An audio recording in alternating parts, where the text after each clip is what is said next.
You're watching America Trends. I'm Mary Burt-Godwin, chatting it up with Mr. Brad Rambur, our cybersecurity expert. Welcome back to America Trends, to Studio B at Loft 100 Studios. You forgot resident punster. Punster? Apparently I'm a font of dad jokes. I got a book of them for Christmas. Oh, you did get dad jokes. Oh, it's What the Tech. I forgot to. That is a dad joke. That's a dad joke in and of itself, right? That, What the Tech, I know. I think that was my idea. Well played. A mom joke. It works too. Yeah. Happy New Year. Happy New Year. You've been back though since the New Year. I have. I think. It's still a bit of a blur right now, but yeah. I know. We're still in the January blur, working off the donuts and all the crap that I ate last month. Yes. So, cybersecurity expert. Yes. And all things digital media related, I think. Our first topic today is Frances Haugen. Yes, well said. Did I say it right? Properly spoken, yes. Dude, I think you're the one that taught me it's like house. Haugen. Haugen. Okay. Who was the one that whistleblower on Facebook/Meta last year. It was in the news all over the place. Yep. So I was reading this article he sent me. She is empowering the next generation of tech leaders. So talk to me about this. What is she up to? When I read this, and one, I'm a fan. I like what she's done and how she's thought of what's transpiring here. And it looks like she's got a consortium of folks that have a broader set of incentives. And my use of the word incentive is mine here. It's not really what you read, but I went, aha. It's not cookies and... No. Unfortunately not. Not great snacks in the Bay Area. Yeah, exactly. So when you look at how companies are built, I mean, we can go back to Twitter, right? So Twitter is this platform for all, the digital town hall, yet it's privately owned, so its private owner likes to do what he likes to do with it. And the people that use it are getting upset about that. Well, that means you're not acknowledging that somebody else owns it and they can do with it what they please. Right. Okay? So there's friction. So when you look at a company, a public company like Facebook or Meta, well, why does it exist? To make money and to satisfy the shareholders, right? Well, where do they get the money to start the business? From shareholders and investors. So there's this set of obligations that people are incented to act within. And what she's proposing is, we need a broader group of people with a broader set of incentives to design this to work the right way, right? So to be, I was reading accountability and regulatory.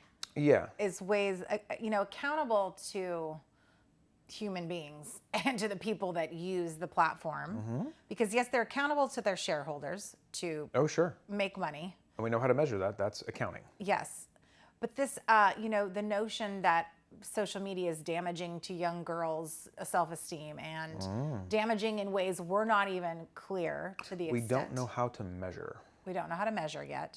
So, she came out last year and said they've been doing, Meta, they meaning Meta, has been doing some of this research, but putting a lid on it and quieting the results. So is there a time and a place, or is there ways she's proposing that we kind of actually bring this to the forefront? Yeah, I think this is super important. How do I say this the right way? When a company, and you think oil company, oh, well, this oil and burning the gas off is harming the environment. Well, we got to do something with it, so I don't want to advertise that. I own that information. Do I have an obligation to the rest of the species to announce I'm doing something wrong or bad? Because I'm going to be required to fix it. When do I say that? Why do I say that? How much is this going to cost me? Will I become not profitable if I have to do these things? These are the kinds of questions that someone who's running an enterprise for profit are going to have to work through before they do those things. And so she's talking about accountability to whom? Well, again, the monetization of social media platforms is a fascinating accounting exercise for me. Well, we want people to use it. Well, okay, so let's make it usable for them and make that satisfying to them. Let's call that the dopamine rush. Okay, well, what does that do? Well, it has them on our app a long time. Well, what does that do? Well, that gives the advertiser that gives me money to run this business an opportunity to try to sell something to those people that are looking at my app the whole time. Well, cool. What does that do for the person that's using it? Nothing. Unless there's something bad transpiring. Well, maybe we should study that. Okay, cool. So then we study that and we go, oh boy, we don't like this answer because that means it's going to upset our apple cart. So then is that an incentive to take the right action or not? Well, maybe we sweep it under the rug. or we go, this is the right thing to do. We're going to do it. And so that means a fundamental shift. And if that answer goes not the right way, kind of like it did with Twitter and with Elon, then the advertisers go, we're out. Yeah.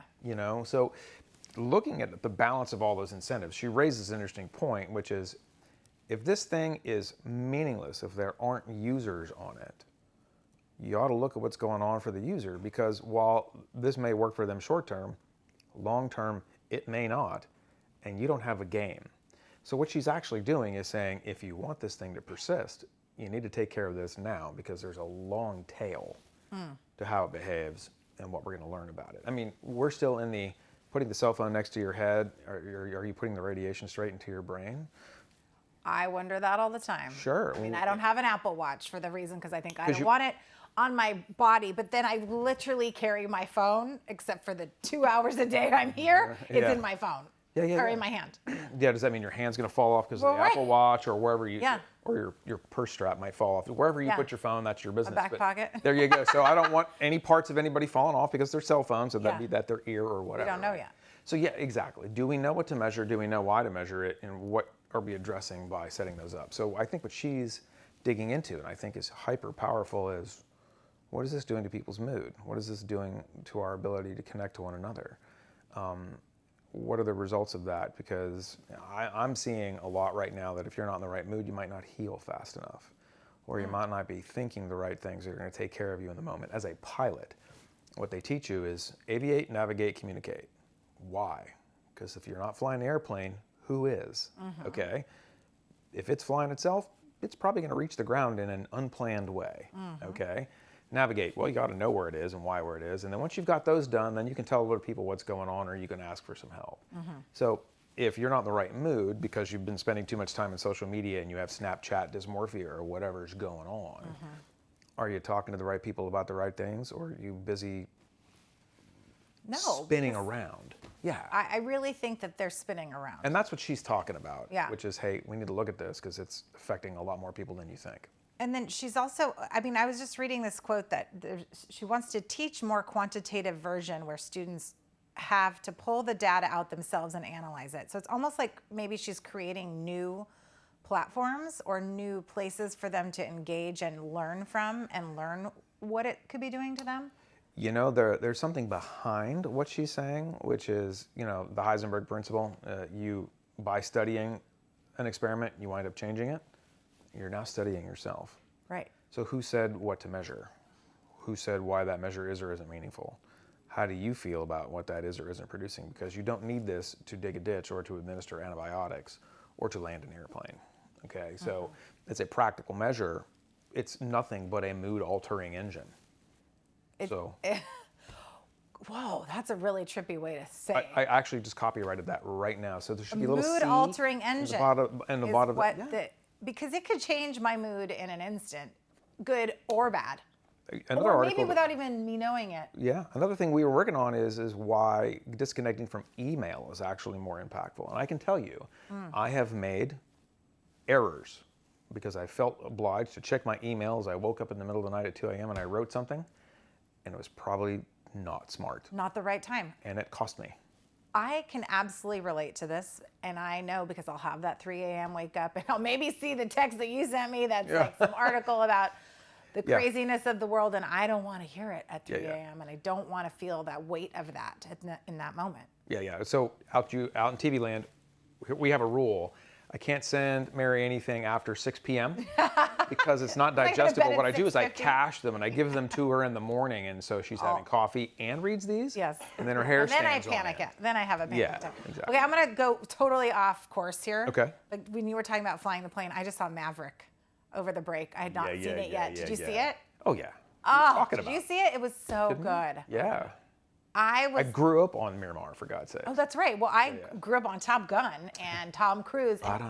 Is he not just the world's best Hollywood star? He is. I mean, I don't think he's the best actor, but what I'm saying is he is a star. He's the quintessential movie star. He may not be the best actor. Don't quote me in that. Anybody who's 60 years old and can run around and looking like that? Right. Yeah. That's what I mean. And just act. He just eats up the scenery. He just is that. My favorite part, you're in the Navy, Maverick. I land on ships. I don't steer them. Yeah, I land I'm not on in the them. water. Yeah. I land on them. Well, anyway, anyone at home hasn't seen Maverick, go check it out, because I'll tell you, I've seen almost all the big movies that are going to be nominated for Best Picture, and it's one of my favorites out there right now. Aviator trivia. So Cruise is a real pilot. Yeah. He's rotorcraft qualified, he's jet qualified, and he's got his own P-51 Mustang. That's him flying that bird. In the back of the Navy airplanes, that is the actors in the back, and they're hitting a GoPro. And then they're just getting abused. They're getting abused by the pilot. Oh my God. The maneuvers, those are 7 and 8G maneuvers. Okay, we want to hear who's a better pilot, Brad or Tom Cruise, right after this break. There's no question, and it's not me. It's not you? Are you kidding me? Oh my God, I don't know. Well, you're watching America Trends, and we'll be right back with Mr. Brad Rambur right after this.